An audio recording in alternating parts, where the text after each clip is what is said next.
मैं सोनीपत का योगेश सिंह 19 तारीख को मेरे मामा का लड़का हुआ था। मैं वहाँ पे गया था। मैं दिल्ली बस डीटीसी बस में आया था। डीटीसी बस में आया था और दिल्ली पुलिस ने मुझे वहाँ से पैदल नरेला से आगे भेजा था सर। 19 तारीख को शाम को 4:30 बजे मैं वहाँ पे कुंडली एरिया में जा रहा था, तो उन्होंने मुझे ये कहा।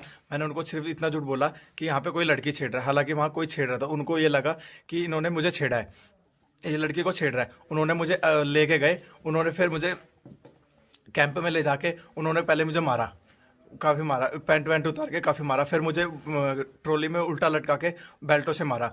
फिर उन्होंने अगले दिन उन्होंने मेरे से ये कहा, जो हम बोलेंगे वो करेगा। मैंने कहा ठीक है सर।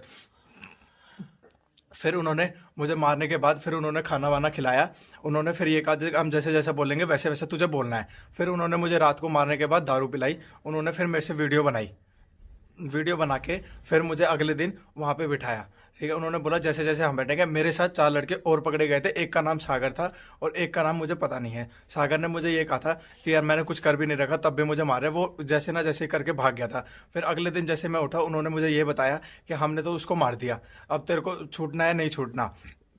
फिर उन्होंने मुझे ये कहा कि जैसा हम बोलेंगे वैसा करना है तुझे। फिर उन्होंने अगले दिन फिर मारा मुझे दारू पी के। अगले दिन फिर दूसरे जब लड़के को मारा, बोला कि जैसे ही इसको मार रहे हैं वैसे ही तेरे को मारेंगे अगर तूने जैसे हमको नहीं बोला। फिर मैंने उनको ये कहा, मैंने 112 नंबर पे भी कॉल मिलाए। मैंने उनको कहा कि मेरे को पुलिस के हवाले कर दो। उन्होंने बोला हम किसी के हवाले नहीं करेंगे, हम अगर मारते हैं तो हम किसी को बताते भी नहीं, मार काट के फेंक देंगे और पता भी नहीं लगेगा। उनके पास वो लड़के हैं जिनके पास पहले कंप्लेंट भी है, और उन्होंने पाइपों से जिस लड़के को मारा वो अधमरी हालत में, उसको उठा के लेके गए हैं वहां से, ट्रॉली में भी रखा था। फिर एक रात जो वहां पे 2-4 लड़के हैं उन्होंने मुझे काफी मारा था, इतना ज्यादा कि दारू पिला के।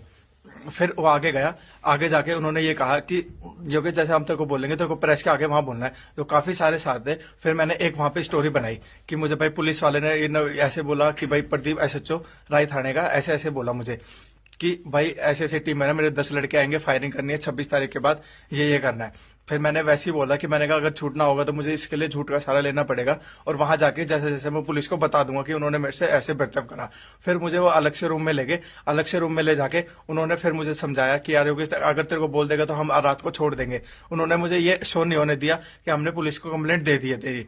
फिर उन्होंने जब प्रेस के आगे मैंने बोला तो उन्होंने मेरे पीछे से गर्दन पे एक चुटकी भरी थी, ऐसे ऐसे भरी थी, यहाँ पे ऐसे। उन्होंने मुझे यहाँ पे मार भी रखा, आंख पे भी है। उन्होंने मुझे थप्पड़ वप्पड़ भी मारे थे। फिर उन्होंने मुझे कहा अब तेरे को जैसे प्रेस में बोलना। मैंने कहा ठीक है सर, मुझे जैसे बोलना मैं वैसे बोल दूंगा। मैंने उनको बोल दिया कि भाई ऐसी ऐसी बात थी, प्रदीप सिंह SHO का 10 लड़के आने थे राजधानी से, और एक लड़का और आया था जो हरियाणा का है, उसने सारा पूछ के वहां पे डिटेल ली थी। फिर जब मैंने बोला तब मुझे पुलिस लेके यहाँ पे आ गई थी। इसमें कोई और लड़के शामिल हैं? नहीं सर, मेरे साथ कोई नहीं। मैंने सिर्फ झूठी कहानी बनाई थी। जो 4 लड़के हैं, एक लड़के को तो उन्होंने वो कह रहे थे कि हमने मार दिया, और जो दूसरा है वो अभी भी उनकी कस्टडी में है।